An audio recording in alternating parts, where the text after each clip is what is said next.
Glória a Deus. Aproveitando que você está aí em pé, abra as nossas Bíblias no livro do profeta Jonas. Livro do profeta Jonas, capítulo 1, versículo 1. Livro do profeta Jonas, capítulo 1, versículo 1 ao versículo de número 4. Amém? Amém? Amém. Então veio a palavra do Senhor a Jonas, filho de Amitai, dizendo: levanta-te e vai à grande cidade de Nínive e clama contra ela, porque a sua malícia subiu até mim. Jonas, porém, se levantou para fugir diante da presença do Senhor para Tarsis. Descendo a Jope, achou um navio que ia para Tarsis, pagou a sua passagem e desceu para dentro dele, pensando ir com eles para Tarsis, para fugir de diante a presença do Senhor. Verso 4: porém o Senhor mandou um forte vento, e o mar levantou uma grande tempestade, a ponto que o navio ia despedaçar-se. Senhor meu Deus e meu Pai, em nome de Jesus, o seu amado Filho, em cuja presença aqui estamos, fala, Senhor, aos nossos corações, porque somos carentes de ouvir a Tua voz. Tu conheces, ó Deus, as minhas limitações, mas eu conheço a Sua grandeza e o Seu poder. Opera segundo elas, porque sem Ti nada sou, nada tenho e nada posso. Mas contigo sou, tenho e posso tudo aquilo que a Tua palavra diz que sou, que tenho e que posso. Me usa, ó Deus, mediante a graça que me foi dada, para pregar a Tua palavra, pois a Tua graça, unicamente a Sua graça, me basta, em nome de Jesus. Amém. Podem tomar os vossos assentos. Amados, o livro de Nínive é um livro pequeno. Jonas é um dos profetas menores. É um livro que tem 4 capítulos, 48 versículos. E foi escrito 760 anos antes de Cristo. E o tema do escritor foi a magnitude da misericórdia salvífica de Deus. Jonas, a sua primeira menção na Bíblia não ocorre neste livro, mas no livro de 2 Reis, capítulo 14, versículo 25, faz a primeira menção sobre este profeta. Um profeta que profetizou no período do rei Jeroboão II. E a Bíblia Sagrada mostra que ele recebe uma missão. A missão era ir até a cidade de Nínive e clamar contra ela. O nome Jonas significa pomba, ou seja, mensageiro. Mas ele decide não ir, decide fugir de diante da presença do Senhor. A cidade de Nínive era uma cidade cruel, tinha uma fama terrível. Nínive foi fundada por Nimrod. Nimrod foi um dos filhos de Cão. Cão foi filho de Noé.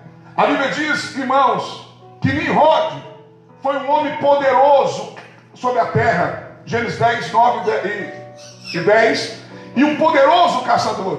Mas foi um homem cruel. A história diz que Nimrod, fundador de Nínive, foi um homem tão cruel e sem escrúpulos algum, que deitou-se com a própria mãe e teve filhos com ela. Ou seja, foi uma cidade gerada pelo pecado. Nínive era a capital da Síria também. E agora, Jonas, quando ouve, eu vou ir a esta cidade, nem pensar, eu não vou para lá. Essa cidade é cruel, essa cidade mata pregadores, missionários e profetas que vão até lá. E ele decide fugir da presença do Senhor. A missão dele era ir a Nínive, do porto de Jope até a cidade de Nínive, embora que Nínive não exista mar, ela é banhada pelo rio Tigre, mas a distância entre o porto de Jope até a cidade de Nínive era 800 quilômetros. Ele decide ir para Tarsis, que era 4.500 quilômetros. Ou seja, ele decide ir, irmãos, o oposto daquilo que Deus falou, mais de 6 vezes de distância, para fugir da presença de Deus. Mas escute o que eu vou dizer para você: ninguém foge da presença de Deus. Você tem duas escolhas: ou você vai e faz a palavra de Deus como profeta com honra, ou você vai vomitado. Porque Deus, quando quer que a gente faça algo, irmãos, não tem como fugir. A salvação é uma escolha, se você que decide se você quer ou se você não quer. Mas quando Deus tem uma missão para nossas vidas, e Ele decide que é a gente que vai fazer, ou você vai, irmãos, com honra, ou vai dentro do ventre do peixe e vai ser vomitado depois. Mas você vai de qualquer jeito. E ele paga a sua passagem, desce para o navio. A Bíblia diz que ele desce para o porão do navio e vai dormir. Só que quando o homem não ouve a voz de Deus, a natureza ouve a voz do Criador. Quando Deus disse vento, o vento disse eis-me aqui. Quando Deus fala mar, o mar eis-me aqui. E a Bíblia diz que o mar levanta uma grande tempestade a ponto que o navio ia se despedaçar, e eles começam a jogar as fazendas ao mar. Aquilo que estava dentro do navio, e de repente eles estão lá no porão do navio, talvez procurando alguma coisa para aliviar a carga.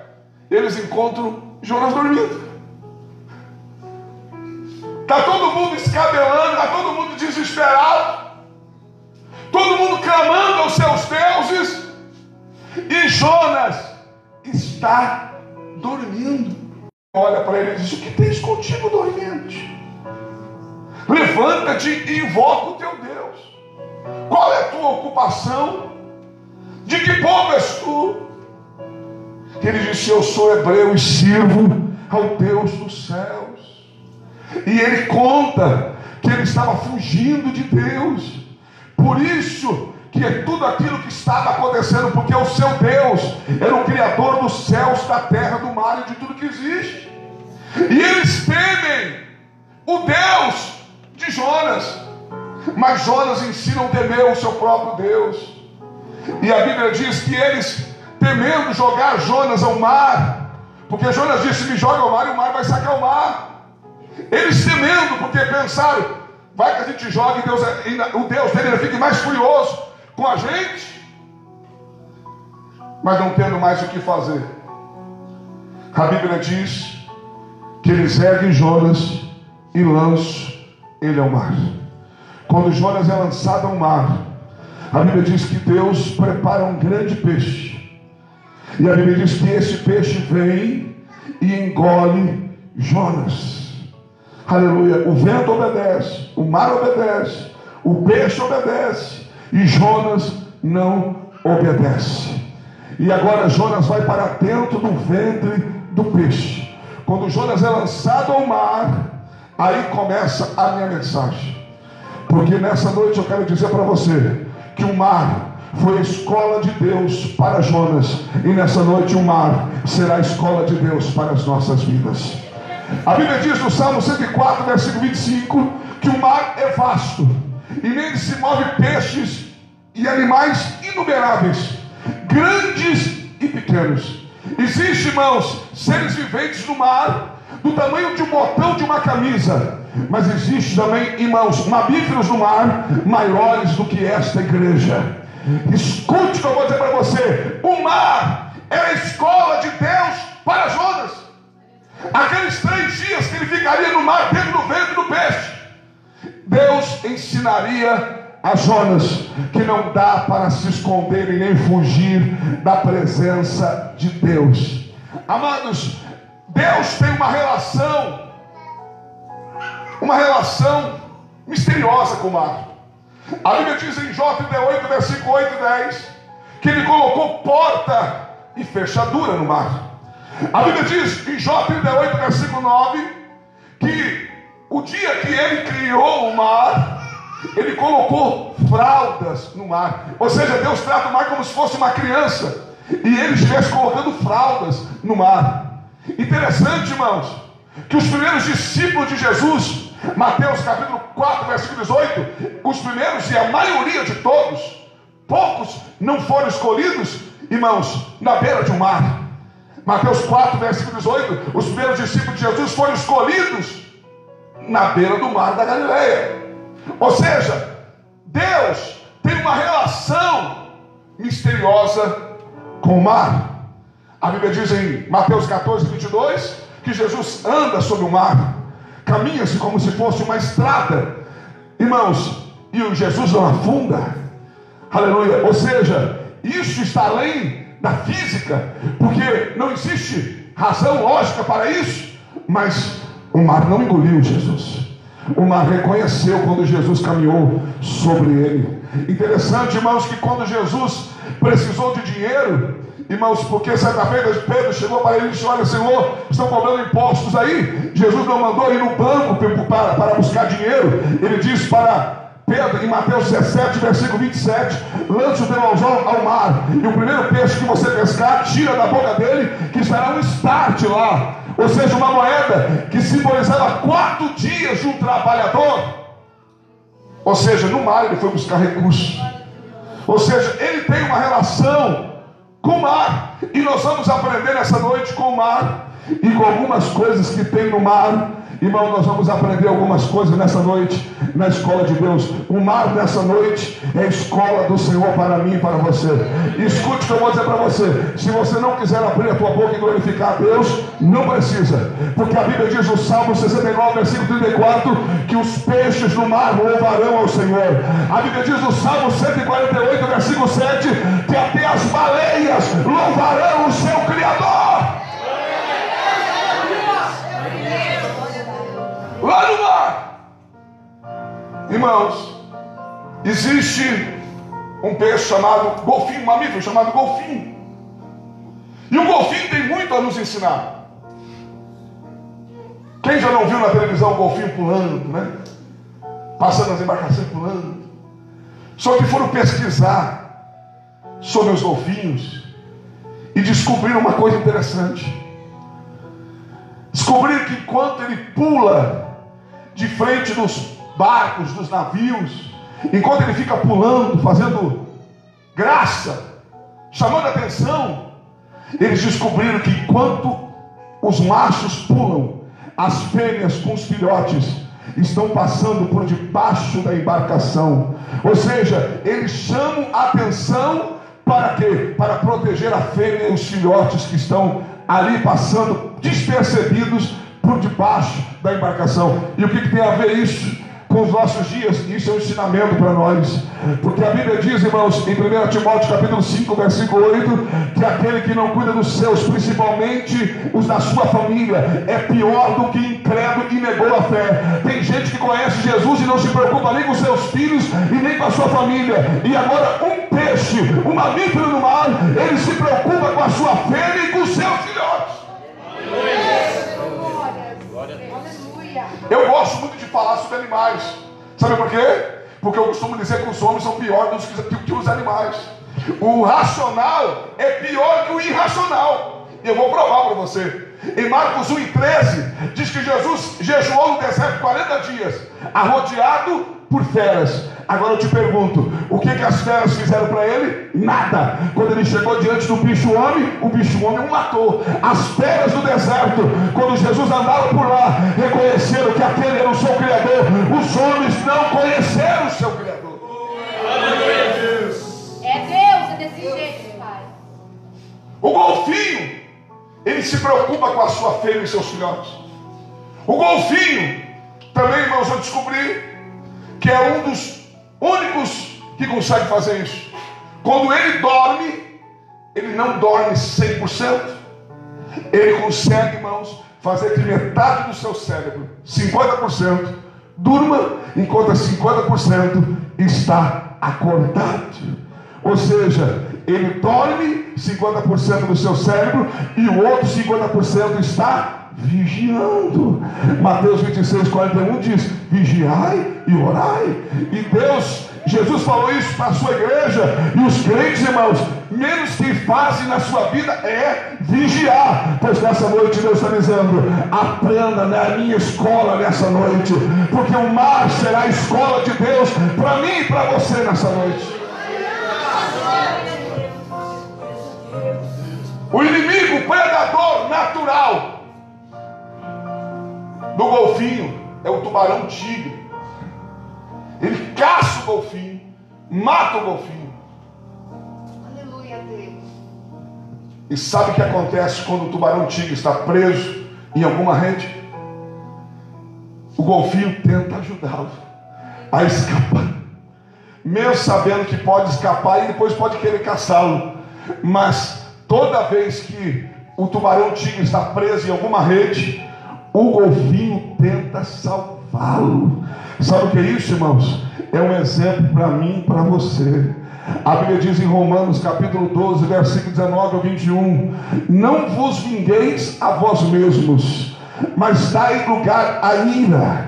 E isso significa o quê? Não se vingue você mesmo, mas entregue a Deus aquilo, a sua causa. E a Bíblia diz no versículo 20: se o teu inimigo tiver fome, dá-lhe de comer; se tiver sede, dá-lhe de beber, porque assim amontoará as brasas sobre a sua cabeça. Não se deixe vencer pelo mal, mas vença o mal com o bem. O tubarão tigre é o predador natural dele, e quem vai ajudar ele? O golfinho. E muitas vezes você não consegue nem se relacionar com o seu vizinho. Muitas vezes no seu trabalho você não consegue nem se relacionar com as pessoas no seu trabalho e ainda diz que você é crente. Quem está entendendo o mistério, diga amém. Amém. O mar nessa noite é a escola de Deus. Quando Deus passa que Jonas é lançado ao mar, o mar, irmãos, era a escola de Deus para Jonas. E nessa noite o mar é a escola de Deus para mim e para você. Quem pode levantar a mão para o céu e louvar ao Senhor? Outra coisa interessante sobre o mar, sobre as baleias. Quem já não viu em alguma noticiário, encalhou-se tantas baleias, 10, 20, 30 baleias encalharam. Sabe o que se foi descoberto? Que para encalhar um grupo de baleias assim, não significa que todas encalharam juntas, significa que uma delas encalhou. Mas e por que tem 20, 30? Uma vez eu vi 70 baleias encalhadas numa praia. É porque uma delas encalhou. E elas tentaram salvar, ajudar aquela que estava encalhada. E não conseguindo salvá-la, elas permaneceram juntas ali. Ou seja, não vamos voltar a alto mar e deixar a nossa companheira aqui. Vamos ficar com ela. E acabaram todas encalhando juntos. Sabe o que é isso, irmãos? É exatamente o que nós deveríamos fazer. A Bíblia diz em 1 João 3,16: a caridade de Cristo é essa: assim como Ele morreu por nós, que nós morramos uns pelos outros. Ou seja, a causa um do outro, irmãos, pertence a nós também. A causa do seu irmão não é só dele, é sua também. Você tem que pagar o preço junto, você tem que sofrer junto. A igreja é o único exército, porque dizemos que somos exércitos, somos soldados, mas a igreja é o único exército que abandona os caídos e não ajuda a levantá-los. Deixa os caídos para trás e prossegue a sua caminhada. Irmãos, que nós nessa noite viemos aprender com os irracionais. Talvez nós saímos daqui mais inteligentes nessa noite. Talvez nós saímos daqui nessa noite mais abençoados. Quem está entendendo, diga graças a Deus. E não o mar é a escola de Deus. Muita coisa a gente pode aprender com o mar. Muitas coisas a gente pode descobrir com o mar. Existe no mar também uma baleia. é o maior mamífero do mundo, o maior animal do mundo, a baleia azul. A maior encontrada até hoje, media 33 metros e 48 centímetros. Sabe quantos metros tem essa igreja? 12. 12 metros. Da porta até a parede do altar. A baleia azul, a maior encontrada até hoje. 33 metros. Esse animal, irmãos, é tão grande, que pesa entre 160 a 180 toneladas. O coração de uma baleia azul é do tamanho de um carro popular. As suas veias que bombeiam o sangue do seu coração, dá para um homem nadar dentro das suas veias sem dificuldade alguma, de tão grande que ela é. Ela foi muito caçada, muito perseguida, quase correu risco de extinção. Hoje existe aproximadamente 25 mil baleias azuis no mundo. E por que ela era tão caçada? Por causa da carne, um homem muito de carne. Não, irmãos, o homem é cruel. O homem caçava esse animal fantástico, maravilhoso, gigantesco, não por causa da carne, mas por causa do óleo que ela tem na cabeça. Ela tem 700 litros aproximadamente de óleo na cabeça. E esse óleo é muito precioso. E ela era caçada só por causa do óleo da cabeça. E por ela ser tão grande dessa forma, ela flutua muito fácil. Ela boia muito fácil, por ser tão grande desse jeito. Mas Deus deu um sistema a esta baleia, para que ela possa viver nas profundezas. Só sobe para respirar. Escute, quando ela quer descer para as profundezas, ela tem um mecanismo que ela empurra o óleo da cabeça para a cauda, e ela desce. Quando ela quer subir de volta, ela faz o inverso. Ela empurra o óleo da cauda para a cabeça, tem um sistema de fervimento e dá pressão, e ela sobe. O óleo na cauda, Aleluia, desce. Deus. O óleo na cabeça, sobe. Não matou a charada ainda? Crente de cabeça seca dessa forma, irmãos. Só desce. Por isso que a Bíblia diz em Eclesiastes capítulo 9, versículo 8: em todo tempo seja alva as vossas vestes, e nunca falte o óleo sobre a tua cabeça. Porque crente de cabeça seca, irmãos, só desce na vida. Passa ano, entra ano, em vez dele subir, só está descendo. Aleluia. Uma prova disso é o próprio Jonas. Deus disse: vai à cidade de Nínive. A Bíblia diz que ele desceu para Jope,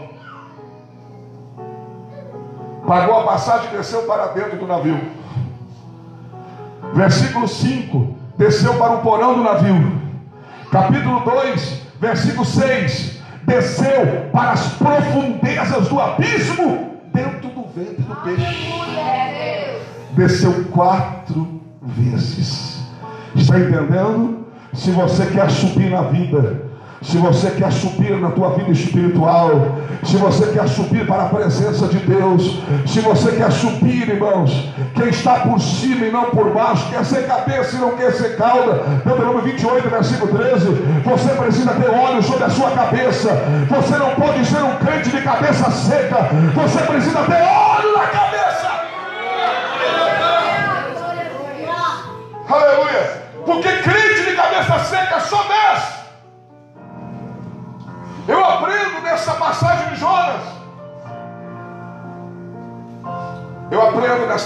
de Jonas. Que Deus tem coroa para os valentes. Que é a coroa da glória, a coroa incorruptível. A Bíblia dá alguns nomes para ela. coroa da vida. Mas Deus também tem uma coroa para quem é covarde. A Bíblia diz, irmãos, no capítulo 2, versículo 5, que quando ele estava lá nas profundezas do ventre do peixe, lá na profundeza do mar, a Bíblia diz no capítulo 2, versículo 5, que Jonas diz: as algas marinhas entrelaçam a minha cabeça. As algas marinhas estão enroladas na minha cabeça. Alga marinha, se você não sabe, é capim marítimo. Para o covarde, Deus tem capim para a cabeça, mas para aquele que obedece a Ele, Ele tem a coroa da vida. Se você for desobediente a Deus, Deus tem uma coroa de capim para a tua cabeça, mas se você obedecer a Deus, Deus tem uma coroa de glória.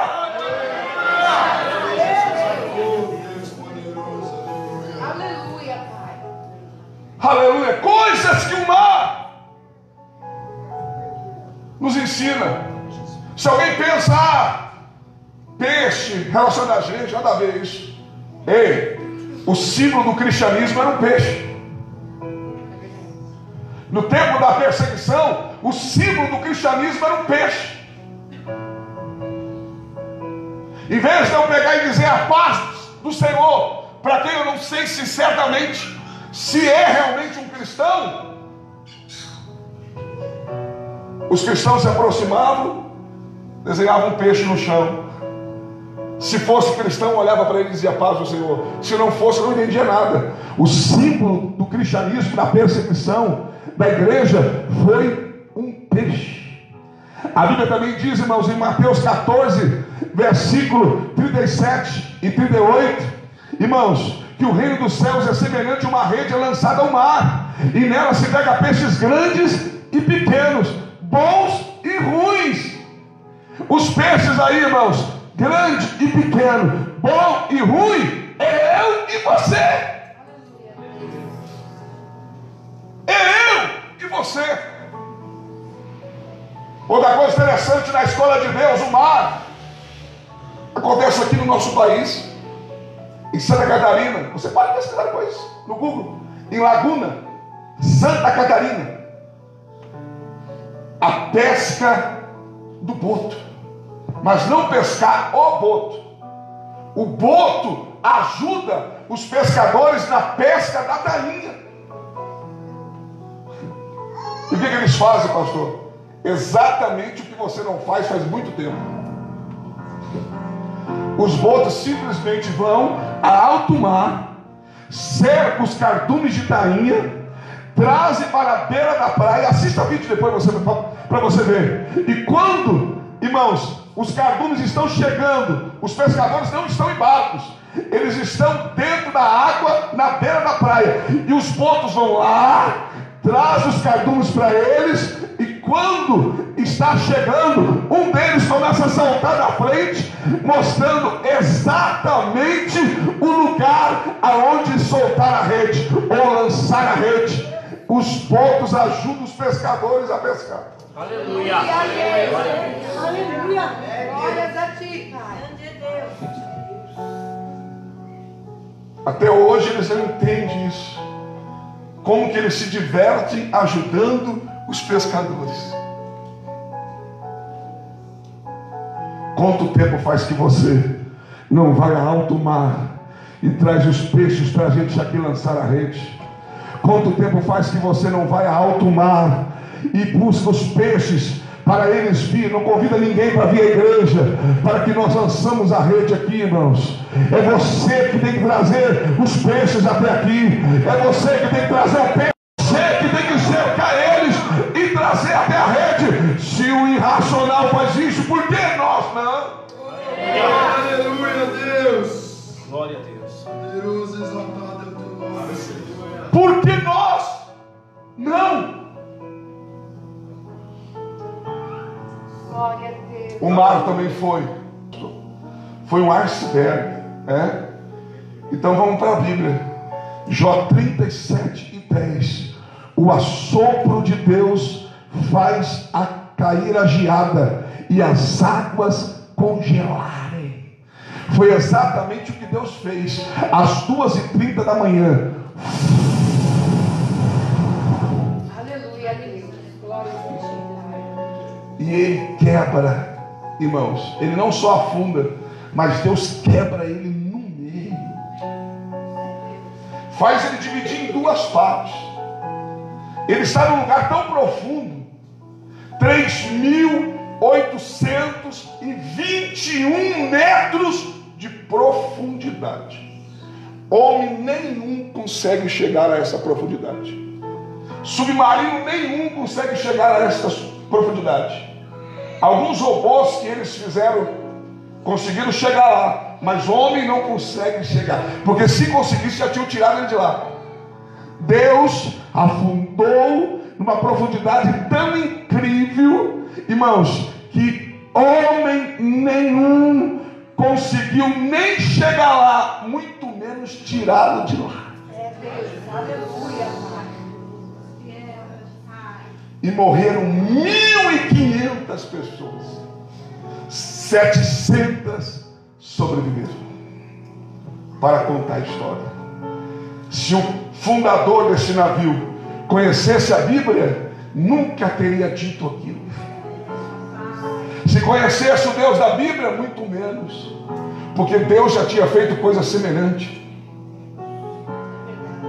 Ezequiel 27, versículo 25, Deus já tinha feito isso com os navios poderosos de Tarsis.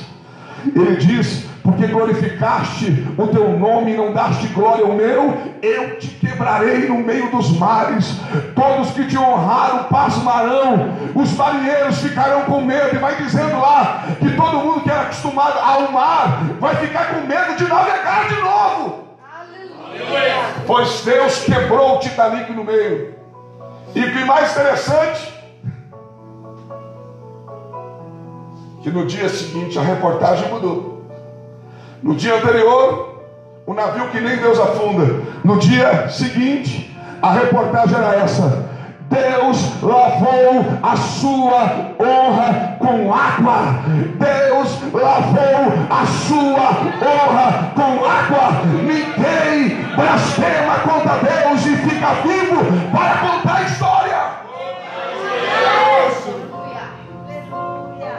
O mar foi a escola de Deus para ti e para mim. O mar é a escola de Deus para mim e para você. Que nós possamos aprender e entender, amados, se queremos ser melhor que os irracionais, então vamos fazer coisas melhores do que eles. Vamos fazer coisas melhores.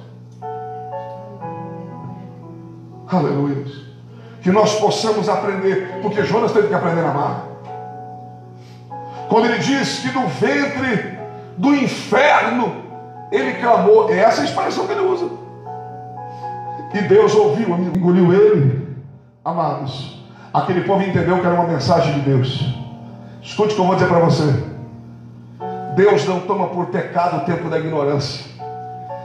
A Bíblia diz em Atos 17, 23 que Paulo estava em Atenas e ele viu um altar escrito ao Deus desconhecido. Sabe o que Paulo foi fazer? Eu estou pregando aqui um Deus que não é o Deus desse altar. Os povos de hoje em dia pregariam assim. Os santos de hoje em dia pregariam assim: isso é do diabo.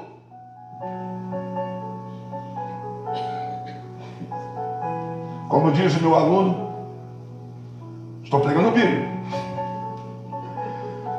Escute. Sabe o que Paulo fez? O Deus que eu estou pregando é o Deus do altar que vocês adoram. Só que vocês chamam ele de desconhecido. Eu chamo ele do Criador dos céus e da terra. Ou seja, eles continuariam usando aquele altar, só que agora adorando o Deus Criador dos céus e da terra. Agora o Deus seria um nome. Agora o Deus seria conhecido, não é desconhecido. Em vez de querer acusar as pessoas, mostre o Deus para elas. Aleluia.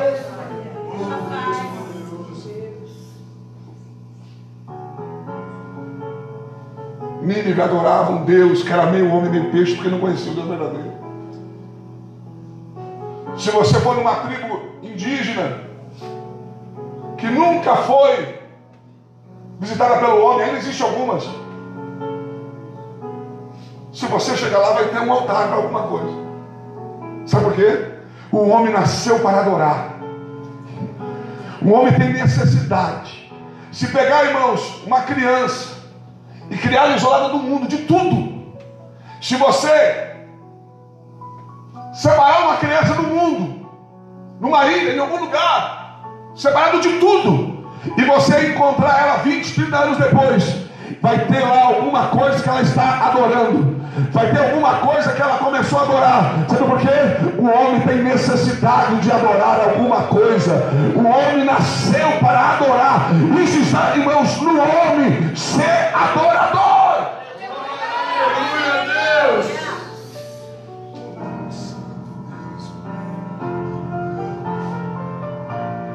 Foi talvez a única vez que Deus precisava de um fujão, de um covarde. Deus sabia que Jonas ia fugir. E a experiência que ele ia ter ia ser bênção para ele, ia ajudar na conversão de Nínive. Aleluia. Quem está entendendo, diga amém. Amém. Mas escute o que eu vou dizer para você. Os planos de Deus não podem ser mudados. Os planos de Deus não podem ser frustrados.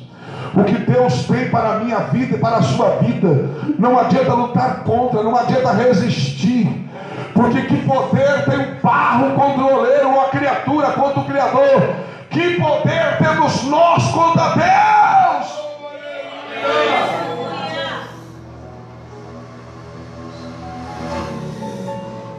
Nesta noite, mude as tuas atitudes, mude os seus pensamentos. Que você saia daqui nessa noite confiante. Que você saia daqui hoje determinado a fazer aquilo que Deus está mandando você fazer.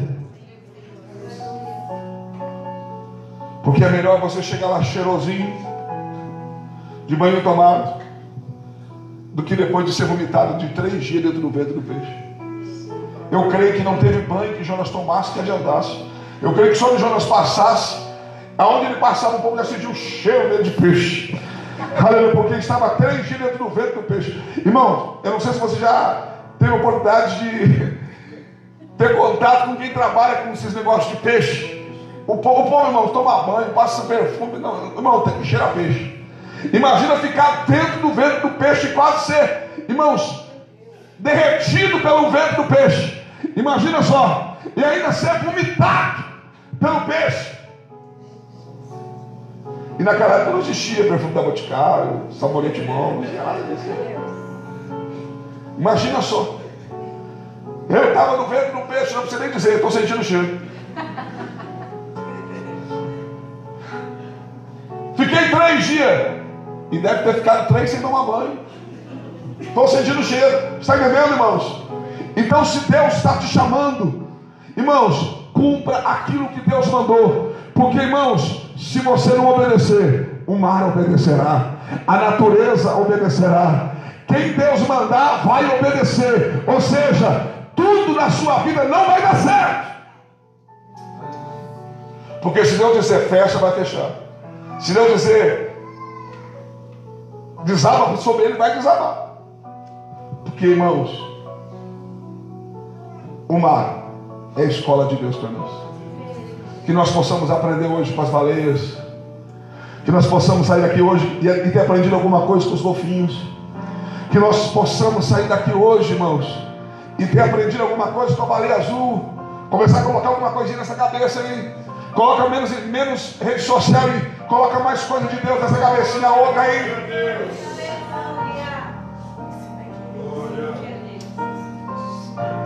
Isso não está na Bíblia, isso não é a igreja que prega, mas o mundo prega. E a Bíblia diz que os filhos da luz às vezes são mais prudentes que os filhos das trevas são mais prudentes que os filhos da luz. Não é que a Bíblia diz? O mundo diz. Mente vazia? Mente vazia? Podia até estar na Bíblia esse versículo, podia? Anotado. Quem fez esse versículo? Esse provérbio? O mundo. E tem um monte de gente com cabeça vazia. Tem gente brincando. Tem gente se achando autossuficiente. Tem gente achando que, irmãos, pode viver sem Deus. Aleluia. Que nós possamos aprender nessa noite. Que você saia daqui com certificado hoje, com diploma de aprovado por Deus na escola de Deus. Jonas aprendeu a lição. Jonas aprendeu, irmãos, que não dá para brincar com Deus. Aleluia. Mas que nós também venhamos aprender nessa noite. Se coloca de pé na presença. Provérbios 15, versículo 24. O meu alvo é para cima, para me desviar do inferno que está aí embaixo. Interessante que a Bíblia fala algo em Marcos 9, 44 e 46. Que o inferno é um lugar onde o bicho não morre e o fogo não apaga. O fogo estava na água e não apagava. O bicho estava no fogo e na água e não morria. Tem coisas que é simplesmente Deus dizendo para a gente: abra o olho, porque existe, é real, é verdadeiro. O inferno não é brincadeira, irmãos. Está entendendo? Diga amém. Amém. Que nessa noite você saia daqui aprovado por Deus. Que você saia daqui nessa noite com a convicção que aquilo que Deus tem falado no seu coração você tem que fazer. Se você não tiver força, peça para Deus força. Se você tem alguma coisa que te oprime ou que te prende, algum vício, alguma coisa, ei, peça para Deus. Diga a Deus: eu não consigo, mas me ajuda, me liberta, eu quero fazer. Mas não dá para se esconder. Aonde Deus te mandar, você deve ir. E o que Ele quer de você, você deve fazer. E nessa noite, escute o que eu vou dizer para você. Deus está chamando você. Não simplesmente para salvação. Deus está dizendo nesta noite para mim e para você: eu tenho uma missão na sua vida. Eu tenho uma ordem para a sua vida. Eu te chamei para ser profeta desta geração. E eu quero que você vá e diga a eles. Glória. Eu quero que você clame contra esta geração e contra este mundo. Que a sua malícia subiu até mim. Vou pedir para a Camila, para a Cris, os músicos aqui. Samuel, me ajuda aqui. Walter, me ajuda aí. Glória a Deus. Oh, aleluia, Deus. Apaga a luz aí, por favor. Escute. Eu quero chamar para frente hoje aquele que sabe que Deus tem uma coisa na sua vida. Aquele que Deus até já mandou, mas às vezes também pensa em fugir, ou às vezes não tem força, ou às vezes não sabe como vai fazer. Não importa o que seja. Um já veio para frente, já entendeu? Eita glória, aleluia. Venha para frente. Você acha que foi fácil quando Deus mandou eu vir para cá? Sair de uma mega igreja igual nós congregávamos para literalmente uma igrejinha.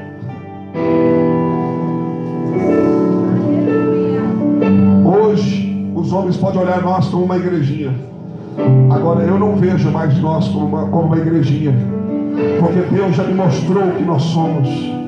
Deus já me mostrou onde nos levará. Aleluia. Mas nessa noite Deus está chamando você. Deus está dizendo: não dá para fugir, não dá para se esconder.